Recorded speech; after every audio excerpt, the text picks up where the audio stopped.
outrageously hilarious comedy. It's Puccini's only true comedy. So I think he wanted it to be funny. And so I think it has to be funny, and I will let the singers invent a lot of stuff, and then I will edit that down before performance, because being funny doesn't mean you're getting in the way of portraying the reality of these characters that he's written. And what I did when I originally directed this opera in Los Angeles 4 years ago, with basically a similar cast, Sam Raimi in the lead in both, I gave them a bunch of Marx Brothers films to watch. Because I think since this opera has its roots in the Commedia dell'arte, in America that translates to me at best as the Marx Brothers. And so there's a feeling of the Marx Brothers on the stage, because all the singers, many of them weren't familiar with the Marx Brothers. By the time they do this opera, they are, and they're imbued with the spirit of the Marx Brothers. So I've not set it in the year 1299 where Puccini sets it, because I think it pertains to issues today. I set it kind of around the period of the 1920s, let's say E.M. Forster's Florence, rather than Dante's, although there are references to Dante and none to E.M. Forster in the opera, but they're both mythical periods in the history of Florence. You've been dealing with Samuel Raimi, and you're also directing Denise Graves in the other one-act opera. And Bluebeard's Castle. Is dealing with major opera singers any different from dealing with big-deal movie actors? First of all, the opera singers are better trained to do what they do. That's number one. I mean, all you need really to succeed in an American film is basically a look and a character that the audience falls in love with or gets interested in. I won't say that to be a film star you need to be a great actor. I don't think the two things match at all. And a lot of great film stars cannot appear on a stage successfully. But the opera singers, as I say, are better trained. They come in knowing the opera. They've studied it or even performed it months, if not years, before the latest production of it. And that's, of course, not true with a film script. You're lucky if the actors know what you're shooting that day. You're saying because of the nature of the film, or because that's the way actors are in movies? Most of the best-known actors believe in improvisation and spontaneity. And I have to say that what I look for in directing a film more than anything is spontaneity. I haven't done any of Shakespeare's works on film. If I had, I would not be looking for spontaneity. Most of, not all of the films I've done are, well, most of them are on contemporary subjects and themes and with contemporary settings. And so I want the people to sound like people do, where they stumble on words occasionally, talk over each other, and in generally don't look or sound like they've memorized the lines. And so you have to provide an atmosphere where that can take place. Of course, depending on how one looks at it, that's either a challenge that you face in making a movie, that I should go to the movie and I should believe that's how it might be. Whereas when I go to an opera, I really don't assume that people break out into arias in the middle of conversation. On the other hand, there's nothing naturalistic really about an opera. It's the most artificial kind of drama one can imagine. Right. So I'm not necessarily looking for spontaneity, except in Gianni Schicchi. Gianni Schicchi is hilarious, as written. It's a little gem, and Puccini, above all, wanted it to be funny, and it is. And if it's well cast, it's going to be funny. I once read a remark attributed to you that directing movies it's a young man's game, and we shouldn't be surprised that young men do it really well.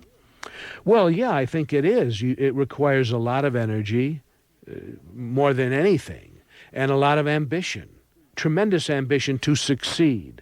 I think the qualities that someone trying to direct film requires are first ambition, and then a great deal of luck, and the grace of God.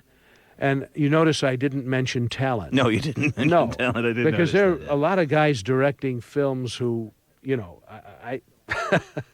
Well, what can I say? I didn't mention talent. But there are a lot of guys making a superb career of directing films who have only ambition and luck and the grace of God. By one account, I've heard you say that by the time it was ready to edit, the chase scene in The French Connection, the editing was easy, you once said. In that image and capture new audiences. Just today, in fact, the Met is hosting an open house that features tours of the famed house and the chance to attend a final dress rehearsal. Joining us with his reaction to all of these changes is Anthony Tommasini, the chief classical music critic of the New York Times. Anthony, welcome back to Soundcheck. Thanks a lot. It's always nice to be here. So we've got an opening night performance of Madama Butterfly. Monday night, yeah. With Anthony Minghella's direction, right. And it's being beamed into Times Square. Yep. We've got subway posters for the opera. I mean, what's going on here? Well, Peter Gelb, who's a very smart guy, was brought in with the idea that he would really try to reach out, to take opera out to where young people are, to where neophytes are. And he's doing that. He's very savvy about the latest technologies, and the Met is now going to, it's been reported on a lot. They now are going to broadcast into movie theaters across the country with fancy sound systems and digital video, and it's all these things are terrific. Like, why not? Bring it out there. If it helps, that's great. Right. Now, Peter Gelb is doing that at the Met. His first official day is Monday, isn't it? I mean, although he's been there for like a year now. I think actually he may have started in August officially, but okay, but still a new player on the scene. Yeah, no, very much. What about City Opera, though? Well, the City Opera is a little different. They have always tried to make their house inviting to people. Their campaign more has been to get people there, to come to their shows. Paul, I think it's very important, every arts institution, every institution of any kind, including the New York Times, should be able to say, this is what we do, this is our mission. Not all performing arts organizations can answer that question. Paul Kellogg can answer that question. He says, we present you may not hear the internationally most famous singers in the world here, but we're going to present opera as a real vivid form of drama with more innovative productions than a lot of more traditional companies, more contemporary works, specialties like Baroque opera, often with young, talented casts of people who look like the roles that they're singing. And that has been his way of trying to get people to come.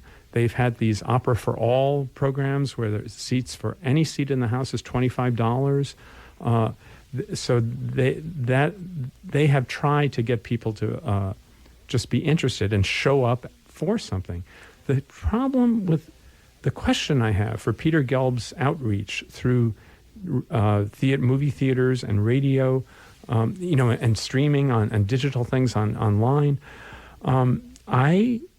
will that entice people to come to an opera, to go to a house? I don't know. I'm not sure. I have my doubts, but I hope so. That's his hope. Well, with City Opera, as you say, their Opera for All was a chance for people to get a $25 seat in the opera. How did that work out for them?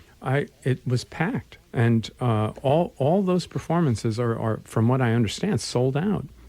Also, their statistics apparently are that roughly 70% of audiences have never been to the New York City Opera before. Now, that's terrific. We actually checked with a City Op spokesperson earlier today who told us that 90% of the people who came to those 4 performances were not in their database. Wow.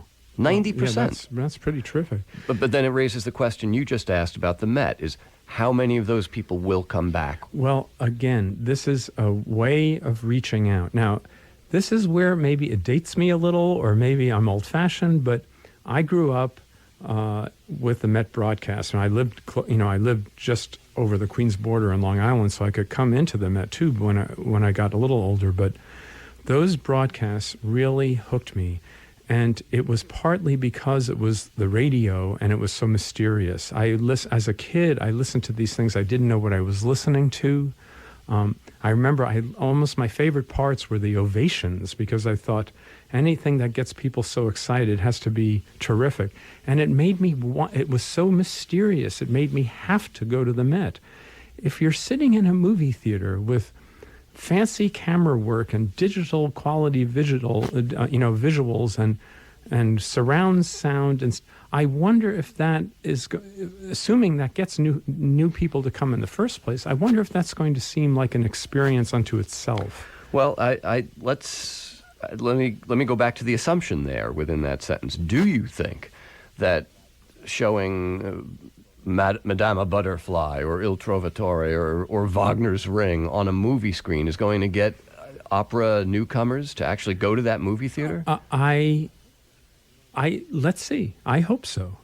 Peter Gelb certainly hopes so. It's an intriguing idea, and he may be right. I have a feeling you'll get a lot of people who already are opera buffs, opera people going.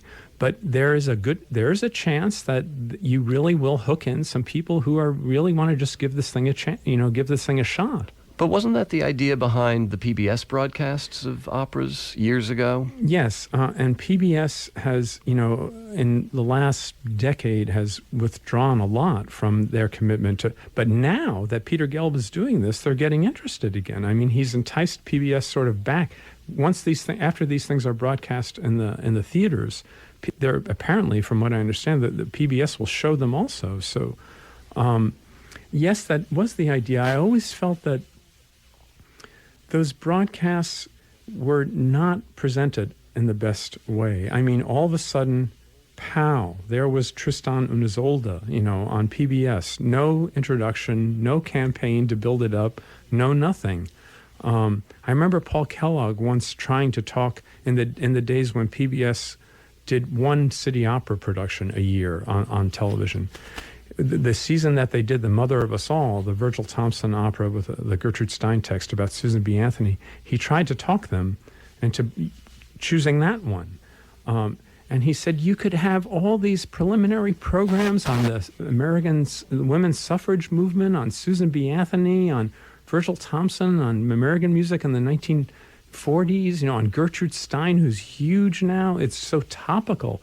And instead, I think they went for Tosca, and it was a big disappointment because it seemed like it was a chance to really turn it into an event, to really educate, use television as an educational medium to prepare the broadcast. I think that's one reason why the audiences for the PBS opera broadcasts started declining.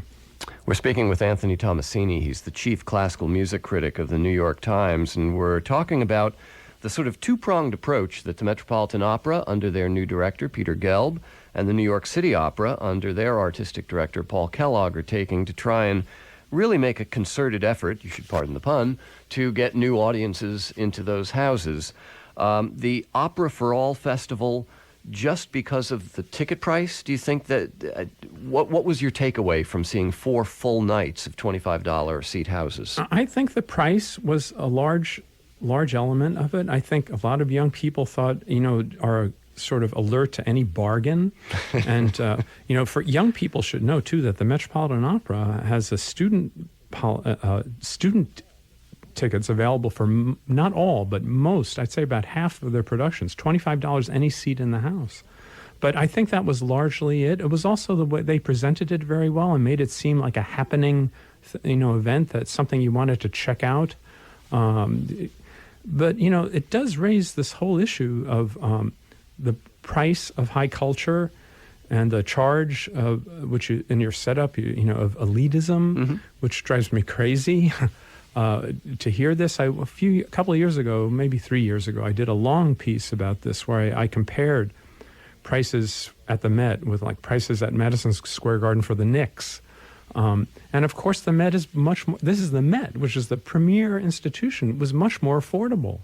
And, a cheap seat at the Met is so much richer an experience of, what you're seeing than a cheap seat at Madison Square Garden for a basketball game or a hockey game.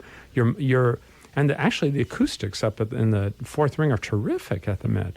So, these institutions, they are pricey, but my goodness, sports tickets are expensive.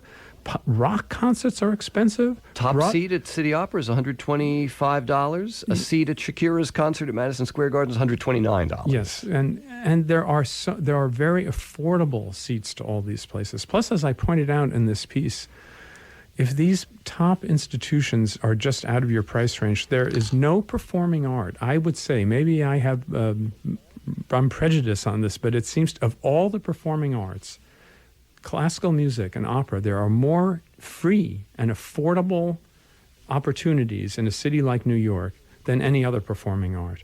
You can hear Kurt Mazur conduct the Juilliard Orchestra, which is a fantastic orchestra, at Avery Fisher Hall for free. Like events like that happen every year.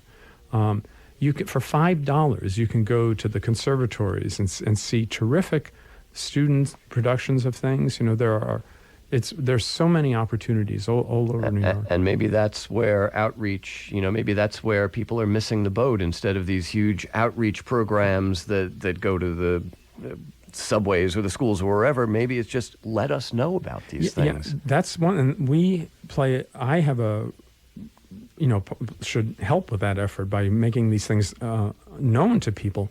But there is this tendency among a lot of young people when they're new to something, when they think, opera, I should check that. Where should I go? I want to go to the best. They want to go to the Met. Sure. They think we should get in there. But then they should know about those half price, those student tickets that are available for half of these shows. But they should check out these things. But again, my question and my hope, but my question too will be: will they hear live music, unamplified, natural sound? I mean, I think I've told this story even sitting in this seat before, but when I was a kid, in the stratosphere of the Metropolitan Opera House, this was in the very last year or so of the old Metropolitan Opera House, I remember having the vaguest idea of what Aida was about. But the sound of Leontine Price's voice just drifting up and circling me, like in the soft pianissimo high note, I just couldn't believe it. Yeah. And I said, this is for me. And it was years later that I found out what was going on in Aida. And I'm not saying that that's not important. Of course, it's crucially important, but it's the sound of this stuff. It's the live experience that has to hook you. And there is that voice, Leontine Price from Carmen. We're speaking with Anthony Tommasini. He's chief classical music critic of the New York Times. And let me pose, Anthony, your question to our audience. Will you go to see and hear the live, unamplified, the real thing in an opera house if you've been exposed to it in Times Square or through a subway billboard or through seeing it on the big screen of a movie theater? All of those are ideas that are in place, and you can call us and let us know. 212-264-7483 is our number. 212-264-7483. The world of opera wants you. Do you want them? You can also email us, soundcheck@wnyc.org. We'll take your calls in just a moment.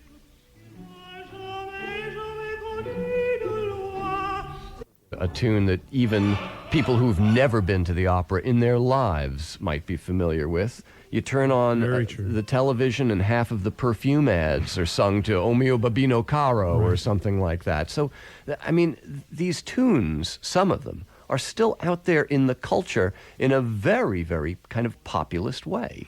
No, I think that's one surprise and an attraction of opera for people who are new to it, that they discover that they actually know a little already, and that's certainly exciting. I have a slightly different take on that question, though. As Paul Kellogg this is something he's figured out at City Opera, that if there's one advantage, if you want to put it that way, of the decline of appreciation of classical music and the poor music education, it's that young people don't have a vested interest in the standard repertoire.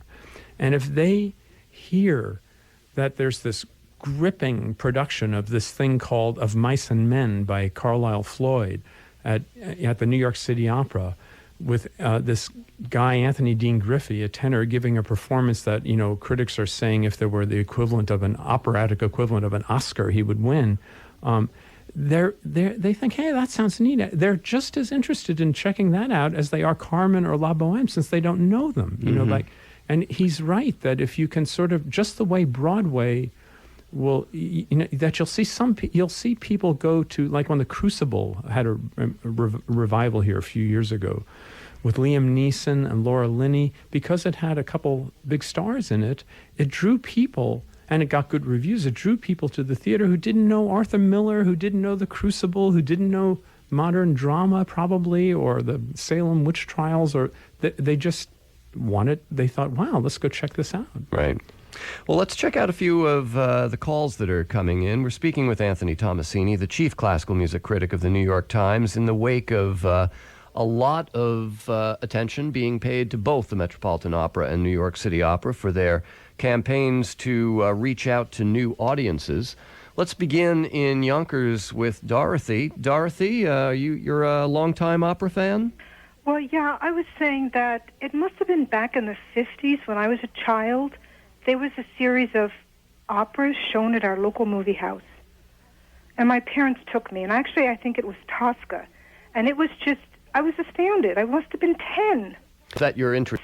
Mm-hmm. Yeah, well, except probably on the radio. Right. But that was the first, it wasn't live, but the first staged opera I had seen. And it stayed with me, and I hope that will happen with the Met showing opera. The other thing is, with the cheaper seats, a friend talked us into getting tickets on the day to the Metropolitan to Rodelinda. Mm-hmm. And then we realized that the Met had reduced its subscription series to the cheaper seats, so for the first time ever this year, we became subscribers, which we've never been able to afford before. All right, so it's working. In fact, price does play into this in a way, Anthony, even for people who are fans. Yeah. Also, her experience with the movie theater, with seeing things in movies, that's great. I didn't mean by wondering about this, I don't mean to suggest that it's not thrilling to see the visual component of opera, and that alone may make it clinch for people that, I get it, it's theater, I'm at a show, it's drama.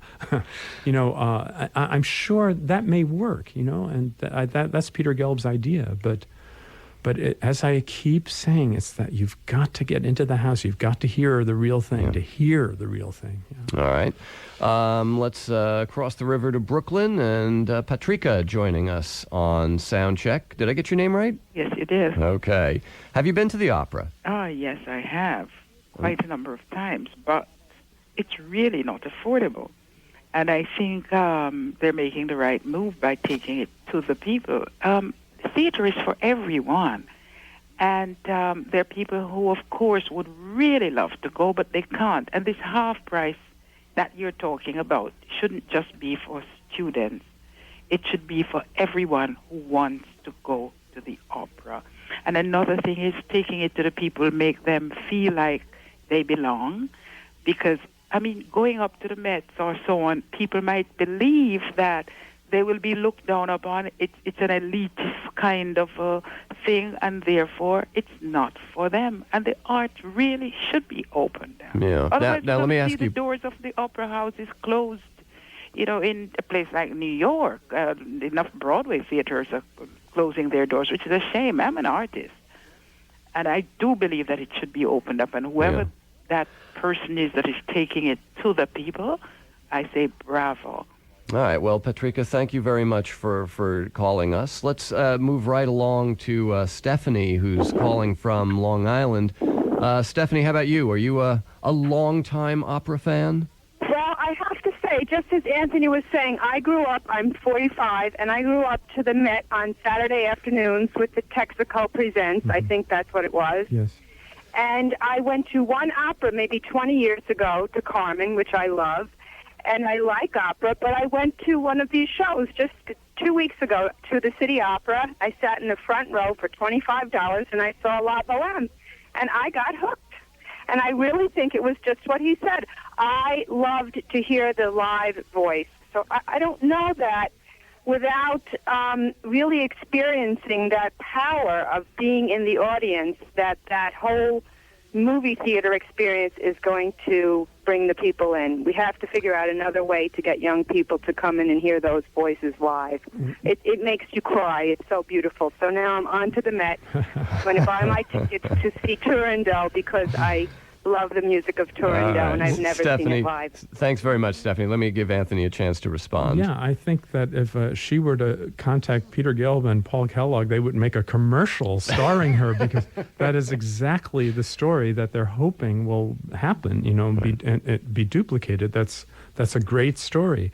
And her reservation about the movies is again, I emphasize, just my slight, it's more like a question than a reservation. I'm curious to see how this will happen. But it does seem like another way. It's another avenue. Well, and it is an avenue that is right now open and being explored. And we've been speaking with Anthony Tommasini, the chief classical music critic of the New York Times, and with some of our Soundcheck listeners. Thanks to everyone who's called. And Anthony, a pleasure to see you again. Thanks for joining us. Thanks. It's nice to be here. In a moment, forget about movie theaters and the Times Square Jumbotron. Opera is on YouTube.com. And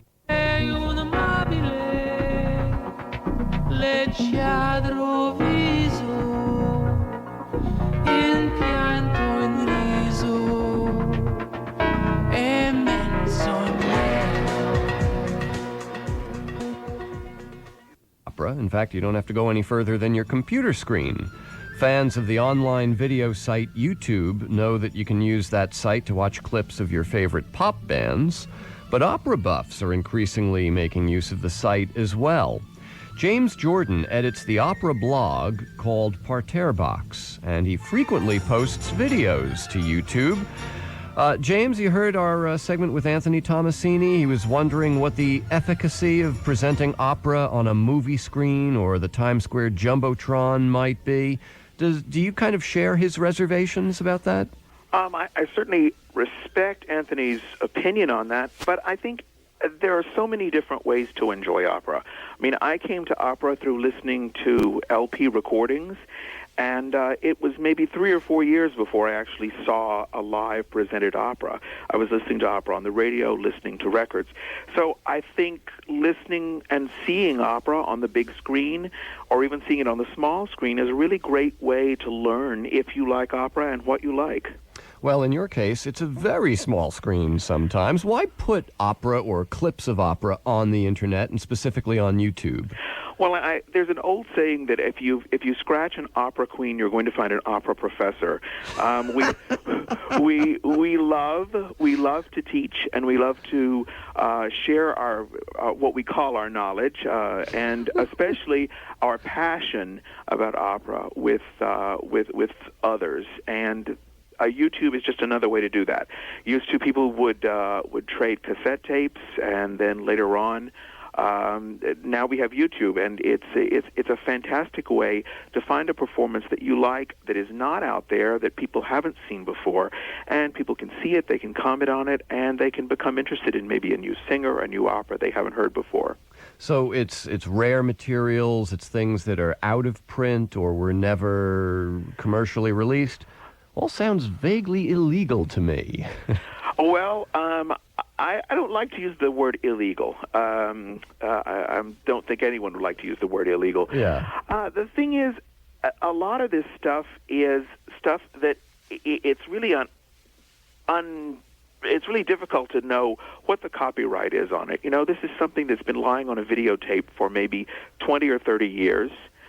Some of it older than that, and some of it, old grainy copies. Mm-hmm. So as far so easier to ask for permission, ask for forgiveness than to ask for permission. I think so. Oh, I okay. mean, I'm not a lawyer, and I don't even play one on the internet. So I can't really have any opinion about that. I do think it's important that this kind of information should be available to people. That it's much more important, I think, for these performances and this information to be out there than for it to be locked up in some closet while lawyers wrangle over, is this in copyright? Who has the rights to it? How should it be released? And so forth. All right, we're speaking with James Jorden. He edits the opera blog Parterre Box. Self-described opera queen, although we're getting a little of the opera professor as well this afternoon on Soundcheck. One of the clips on YouTube is, it's a small but stunning clip of Maria Callas, 1964, in the opera Norma. Here's a little bit.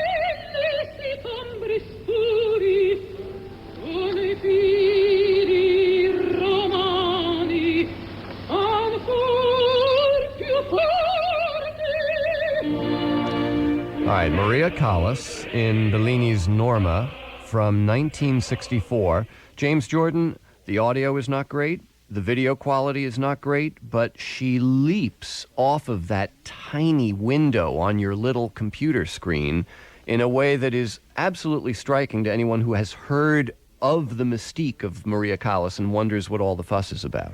Absolutely, and what's even more unusual about this clip is that there was only about 2 minutes total of film made of this production of Norma in 1964, and it's the only film there is existing with sound of Maria Callas in Norma, which was her greatest role.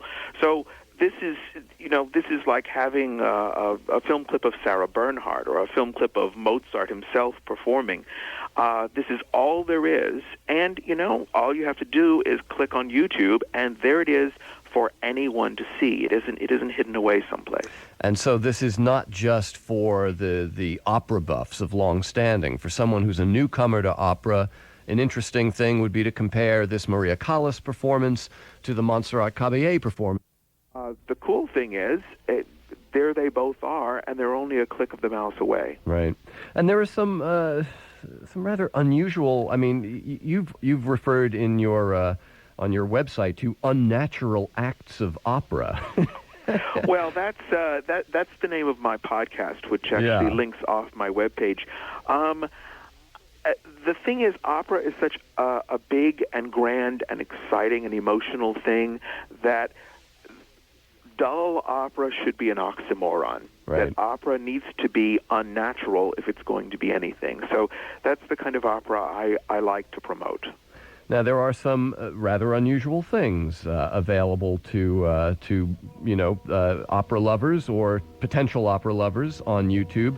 Among them, Thomas Quasthoff, the great German singer, doing an improvised scatting solo at a jazz club.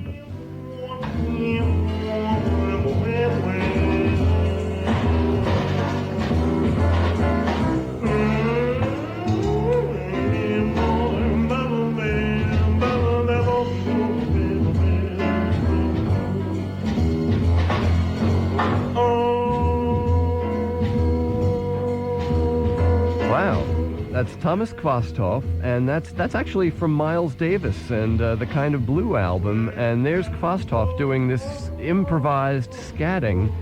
It's one of the videos that's on YouTube, and again, we're speaking with James Jorden. He edits the opera blog Parterre Box and frequently posts videos to YouTube. With all that the Met and City Opera are attempting to do to get new audiences, is that unnatural? Is that demented enough for you? To go back to what you were saying before we heard that music? I have to say the current multimedia plans, especially from the Met, are about the most demented news I've had in years. And you mean that in a good way? I mean that in a good way, in the sense that it's exciting, it's new, it is, it may be an incredible success, it may be a huge failure. I'm hoping it will be an incredible success. But the idea is it's taking a risk, and that is what opera is all about. All right. James Jorden edits the opera blog Parterre Box. Check out popular right now. It's called simply Opera Kid. Listen to this 8-year-old German kid trying to sing the Queen of the Night aria from Mozart's Magic Flute. And then we'll take a break, and we'll have singer-songwriter Joe Purdy joining us for a live performance on Soundcheck.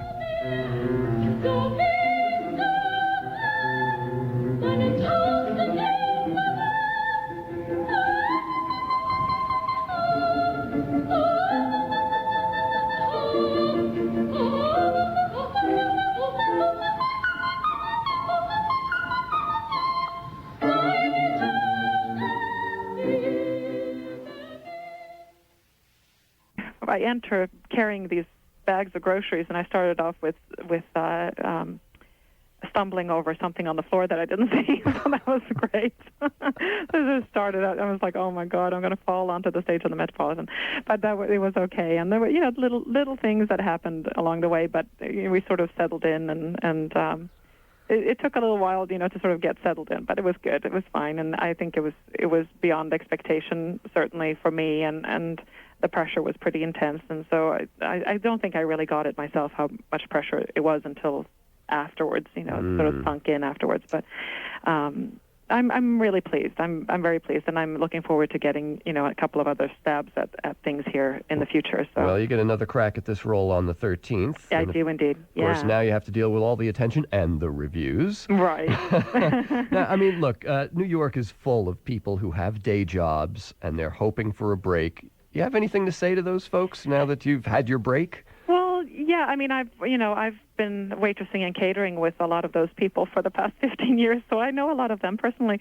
And it's tough because on some level you do have to believe in what you do, and there's you can't ever say never. Mm-hmm. It's really after the last no, there's a yes, and you have to sort of keep at it if that's what you feel that you're called to do.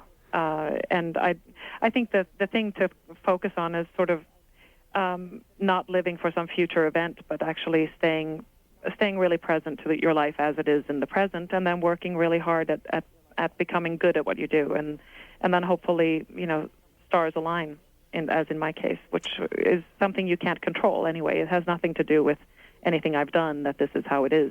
It's sort of. You got lucky.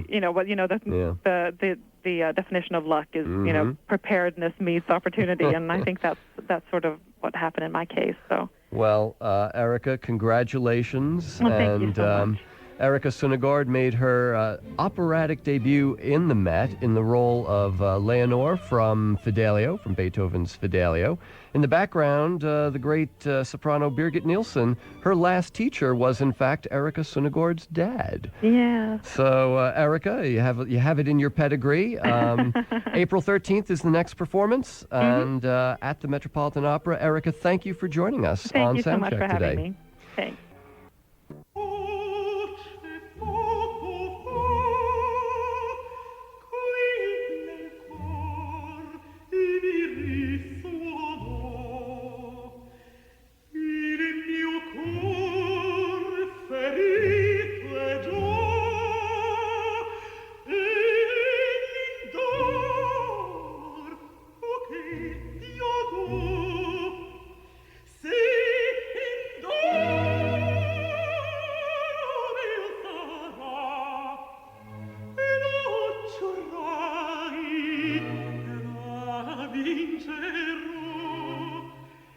This is Soundcheck. I'm John Schaefer. EWA POWDLEŞ has one of the most distinctive voices of any opera singer today. She is a true contralto. That's the lowest female voice type. But that doesn't stop her from venturing up, sometimes way up. Born in Poland, EWA POWDLEŞ has performed in most of the world's major opera houses. Tomorrow night at the Caramore Festival in Westchester, EWA POWDLEŞ will be singing her signature role in a concert version of Rossini's Tancredi. She joins us here in our Soundcheck studio today. EWA, welcome. Hi.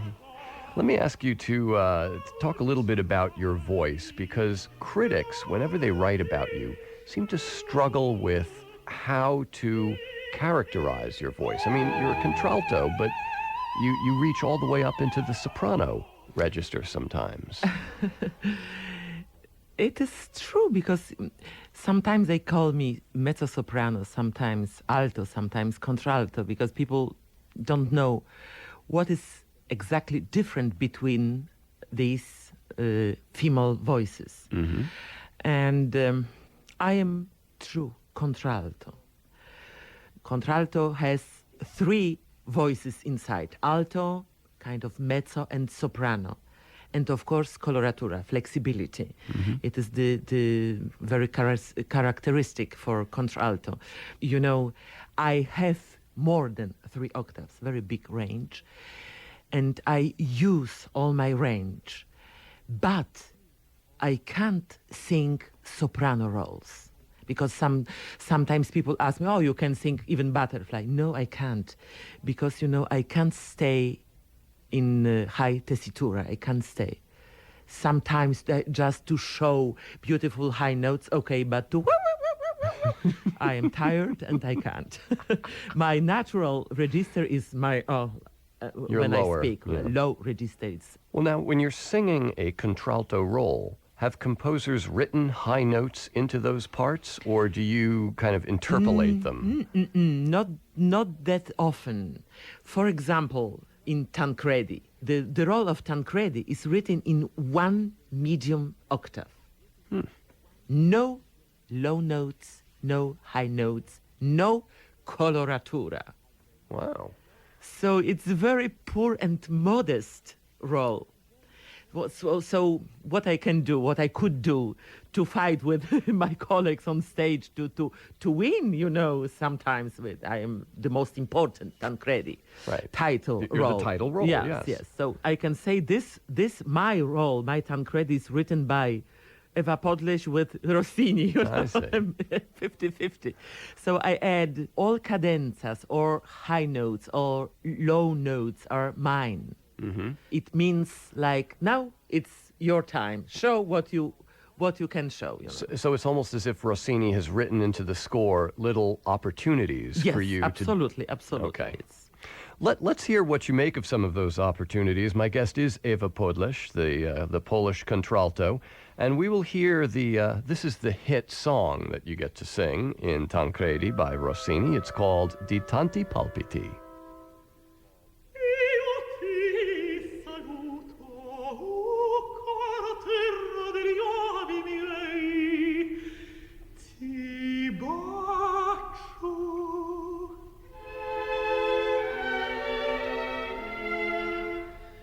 Questo per me giorno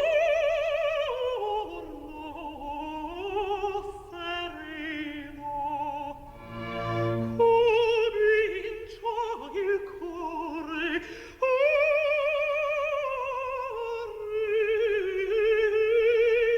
respirarmi il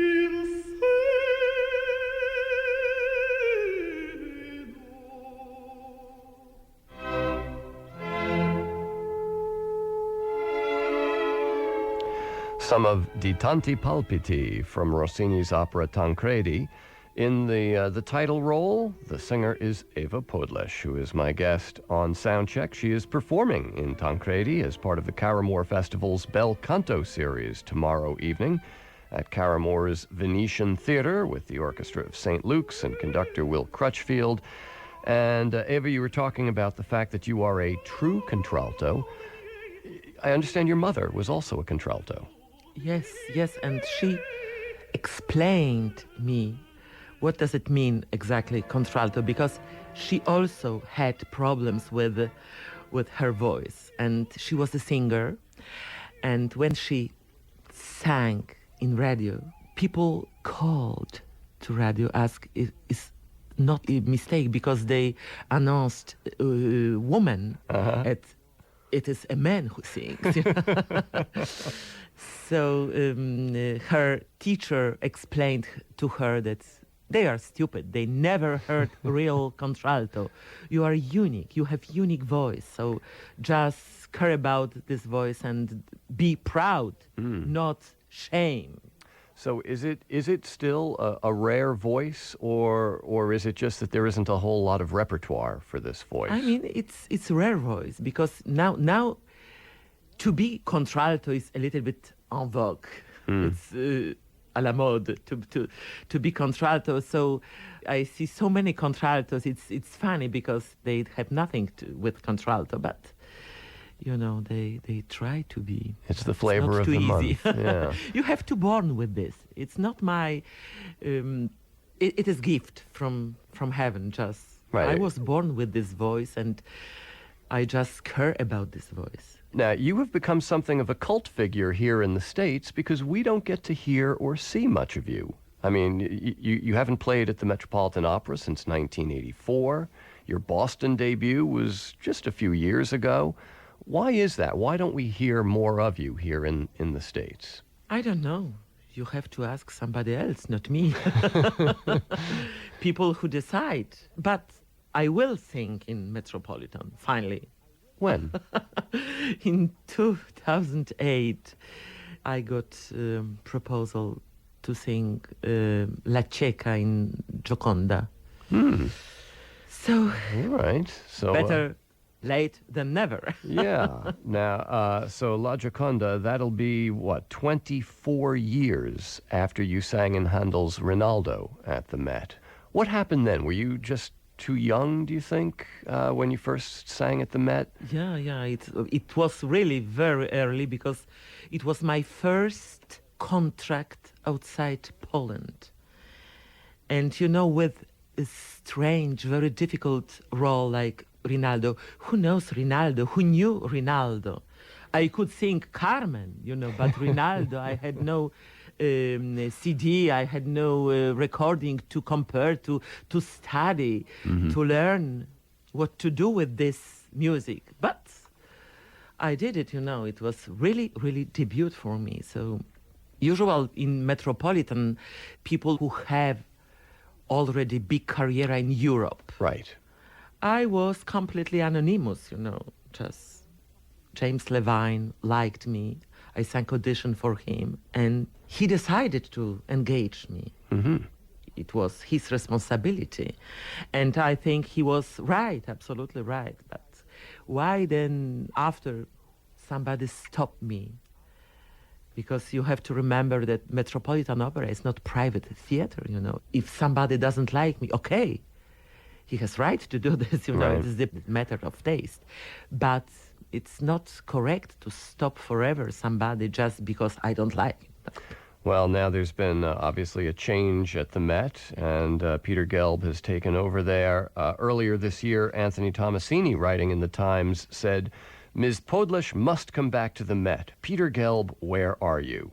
So it seems like Peter has made the phone call, and you will be back at the Met in 2008. Probably also the public, because my fans always ask when in the Met.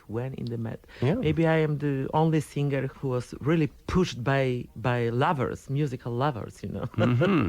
Well, as I say, you've become kind of a cult figure here with many fans, and they will be, I'm sure, very pleased to hear about all of this. I didn't ask. I didn't ask about this. Well, EWA POWDLEŚ is performing tomorrow night, Rossini's Tancredi, as part of the Caramore Festival. Now, as a Polish musician, I suppose it's not a surprise that you've taken up the songs of Chopin. Now, these were written as kind of salon pieces in the early 19th century. Do they qualify as serious art songs as well? For me, they are. Maybe not everyone, but they are, because if the people don't give heart, soul, interpretation, I mean emotion to these simple songs, they are boring. So the same, like every music, you know. You could say the same thing for every opera role. Absolutely. The song we'll hear is called Spring by Frédéric Chopin, and it is sung by my guest, EWA POWDLEŚ, on Soundcheck.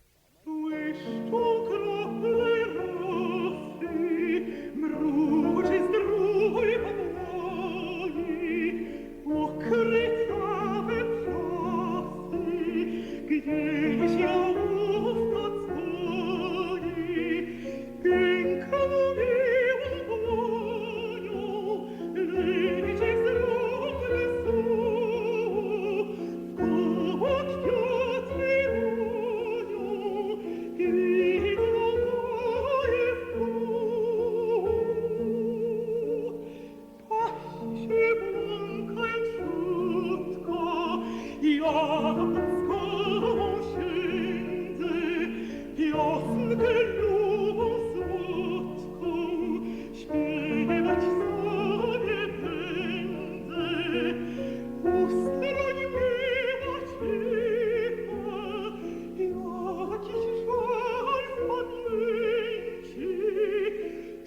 The song is called Spring by Frédéric Chopin. EWA POWDLEŚ, the Polish contralto, is my guest on Soundcheck, and Garrick Olson, our old friend at the piano there.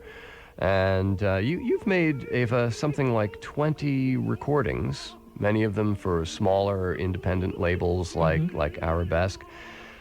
It seems like the classical recording industry has been in hard times in recent years, and opera especially. There seems to be less and less opera being recorded. How do you make your way through that? It's a very troubled industry to be finding your way through today. You know, I don't care about recordings because for me the most important is live performance. I like to communicate with public, to send them a message, and I know they need this. Recordings, it is a special product for, scissors and glue and tape, something, you can repeat high notes 12 times and finally you got it, Instead, live performance, you have to show yourself just once and you have no excuse. If it's something wrong, it's wrong. You can be sick. And for example, I sing very often, I sing sick. Because I'm not sick like I can't sing really.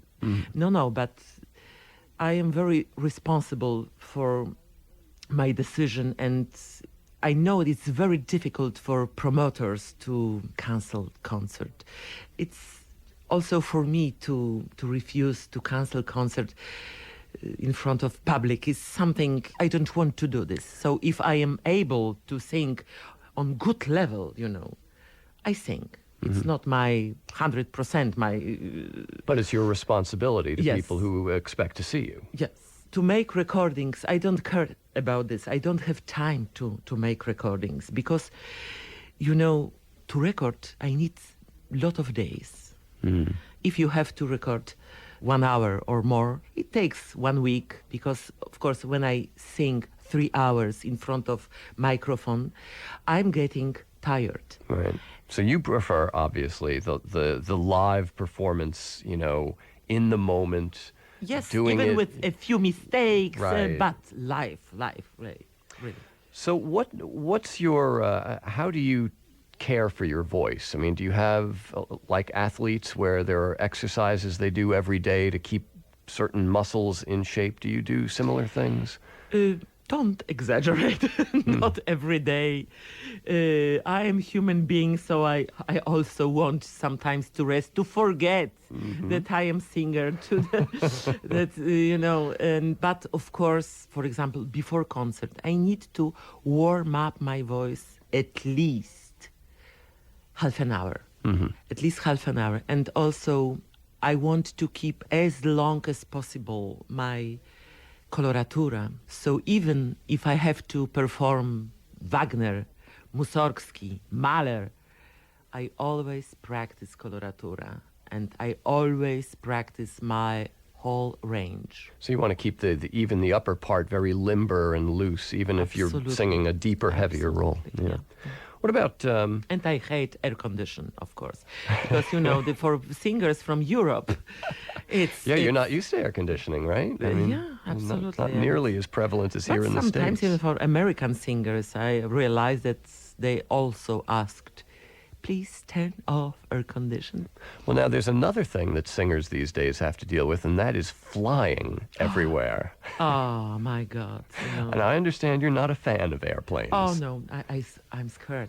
I'm absolutely dead in plane.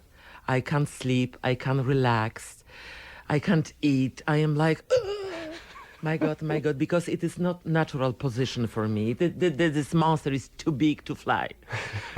So, and of course this horrible air.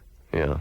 always 10 hours or To 15 recirculate hours it, yeah. circulate the same air, maybe with the bacteria, viruses, I don't know. I am always sick after this long flight, So you have to make sure that you get to the city where you're performing maybe a day or two in advance, just so you can clear out from the air. Few days.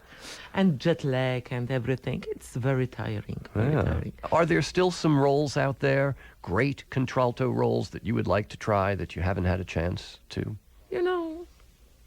I am a happy woman. I did everything what I wanted to do. Yes, yes. All right. And if you just didn't have to fly to get from one place to another, you'd be perfectly happy. To repack my luggage, for luggage, because sometimes I start in winter and I come back to Poland in the middle of summer, so I have to have everything, boots and for snow and fur and it's a tough life. Oh, yes. But I'm happy because my husband is always with me. So I am not alone. I can't imagine even to make this life, this profession, alone without somebody very close, loved. Well, EWA POWDLEŚ is performing tomorrow night at Caramore, and you need not fly there. A bus will take you from Manhattan to the Venetian Theater. Tomorrow's performance of Rossini's Tancredi, starring EWA POWDLEŚ, and the Orchestra of St. Luke's, conducted by Will Crutchfield, begins at 8 as part of Caramore's Bel Canto series. EWA POWDLEŞ has been my guest, and it's really been a delight speaking with you this afternoon. Thank you very much for joining us. Oh, thank you, and I'm sorry, I apologize for my broken English. Your English is perfectly fine, and perfectly fun. It's been a lot of fun. EWA POWDLEŞ, thank you so much. Thank you.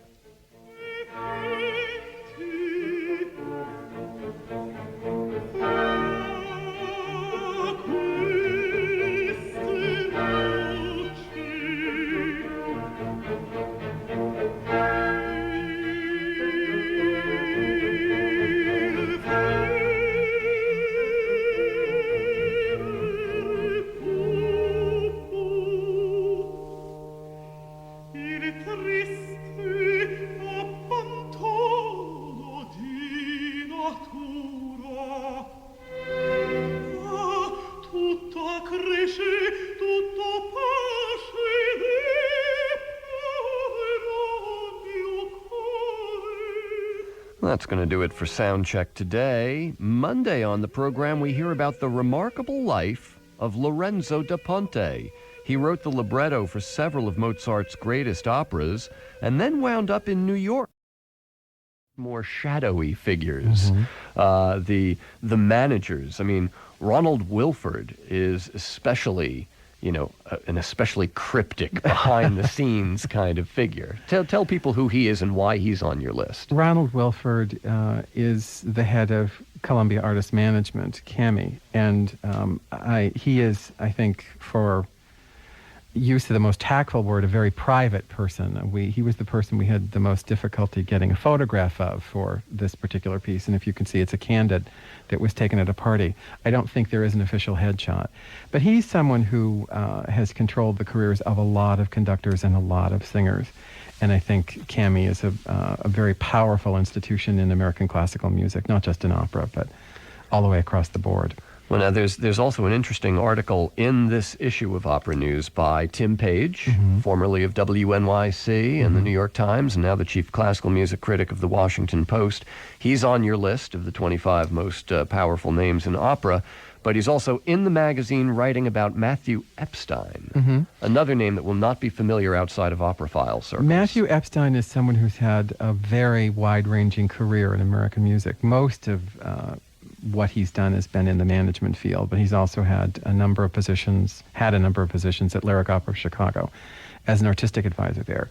Matthew is someone who I think made his mark by discovering and tapping into singers of his own generation. A lot of managers go for people who are much younger, but Matthew started very young and hired a lot of his contemporaries and fostered their careers. And now is not associated with Lyric Opera Chicago. They had a a falling out, which he talks about in the magazine. Essentially, Matthew looks at very avant-garde productions and very modern things, and I think that the company saw their audience heading in a different direction than where Matthew saw them. And he makes the point, Matthew Epstein does, that serving the two audiences need not be mutually exclusive. That I mean, even though no one has found that magic balance yet, Sure. that it must be possible to get younger people in and still not, completely cast off the subscriber base that Sure. you've built over the years. Now, here's the funny thing. We're talking about an opera, an art form in opera that is almost by definition these days marginalized in society. When something's on the margin, it usually has the freedom to do more extravagant, flamboyant, even, unsettling and avant-garde productions. That doesn't seem to be the case in the opera world, or is that a misperception? No, I think that's a very good way of putting it. And Philip Kennicott, who's the culture critic for the Washington Post, makes a similar point in this issue of the magazine. I think the reason is because opera is so expensive to put on. There's so much money at risk. The Julie Taymor, who's also on the list, was responsible for directing Grendel at Los Angeles Opera. And that made headlines all over the United States when they had to cancel one performance and delay how many hundreds of thousands of dollars it was costing them in lost ticket sales. The rumors for the budget for that one particular piece of the Los Angeles Opera season was, I think, approaching $3 million. I don't know what the exact figures are. It's I think open to debate at this point exactly how much it did cost them. But it's a very, very expensive proposition. So risk is always chancy. And I think in the opera world where so much money is at stake and there's so many parameters set on how far in advance they have to plan and all that other sort of stuff, it becomes difficult to do that. You mentioned Julie Taymor, one of a few women on the list, along with obviously Renee Fleming, Deborah Voigt. Still a glass ceiling? There are no women managers or directors, administrators? Well, administrators, we did look very carefully at that. I mean, the woman probably who has the most visible power job at American Opera is Karen Stone at Dallas. But she's been there only for 3 years. I think she's doing a great job with that particular company. Pamela Rosenberg was certainly the head of San Francisco Opera until Mr. Gockley took over, so she's not on the list because she's no longer a power in U.S. opera. But that's, I think, that speaks to a larger question in terms of women in power in the United States anyway. Right. In terms of who's going to be able to move money, because as you see, the largest piece of this particular puzzle are executives, and female executives in general have a difficult time getting accepted by these nonprofit boards. We're speaking with F. Paul Driscoll. He is editor-in-chief of Opera News, the August issue looking at the 25 most powerful names in American opera. Let me come back as we wrap up to the risk factor. It's not just money. Sometimes contemporary opera can take on very divisive topics. Your genius composer in your top 25, your 25 most powerful names, is John Adams. Dr. Atomic, recent opera, taking a look at Oppenheimer and the Manhattan Project. But the really divisive opera that he wrote in 1991, The Death of Klinghoffer, there have been performances of this that have been scheduled and then Canceled, pulled. yeah. So it seems like the subject matter, claims that it's sort of pro-Palestinian in its libretto, and then there are other people who are willing to look at it the other way and say, no, it's actually the reverse. It's, it seems like the subject matter of this piece has been a real sore point that the opera world just hasn't figured out what to do with. Well, that's why we wanted to look at him on this list as a composer, because he dares to take on those enormous